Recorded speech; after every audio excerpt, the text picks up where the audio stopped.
అందరికీ praise the lord. ఈరోజు దేవుని వాగ్దానం నాహోము గ్రంథము 1వ అధ్యాయము 7వ వచనం. యెహోవా ఉత్తముడు, శ్రమదినమందు ఆయన ఆశ్రయదుర్గము, తన యందు నమ్మికయుంచు వారిని ఆయన ఎరుగును. ప్రియ దేవుని బిడ్డ, ఈ లేఖన భాగాన్ని మనం చూసినట్లయితే నాహోముకు కలిగిన దర్శనమును ఇక్కడ వివరిస్తున్నట్టుగా మనము చూస్తా ఉన్నాము.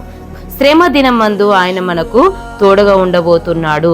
మరి జీవితం అంటే అది సులువుగా సాగేది కాదు, కానీ శ్రమలు, పరీక్షలు, అవమానము, నిందము, భయముతో కూడిందే జీవితము. ఆ పరీక్షలో కూడా దేవుడు మనకు తోడై ఉండి మన చేయి పట్టి నడిపించి ఉన్నత విజయం ఇవ్వబోతున్నాడు. ప్రియ దేవుని బిడ్డ, ఈ దినమున నీవు భయపడుతున్నావా? శ్రమల్లో ఉన్నావా? దేవుడే నీ చేయి పట్టుకొని నిశ్చయంగా నడిపించబోతున్నాడు. ఇట్టి వాగ్దానం మనందరి పట్ల నిశ్చయంగా దేవుడు నెరవేర్చునుగాక. ప్రార్థన. మమ్మల్ని మికిలిగా ప్రేమిస్తున్న నా ప్రియ పరలోకపు రాజా, నీకు వందనాలయ్యా. ఈ దినం మీరు మాతో మాట్లాడిన మీ మాటకై వందనాలు తండ్రి. ఉత్తమమైన నీ ప్రేమను మా ఎడల కనపరుస్తున్నందుకే స్తోత్రం. ఎంతమంది బిడ్డలైతే ఈ దినమున తండ్రి బర్త్డేలు, తండ్రి మ్యారేజ్ డేలు, శుభకార్యములు జరిగించుకుంటున్నారో వారందరికీ నాయన నీ కృప సహాయము తోడుగుంచి నడిపించండి.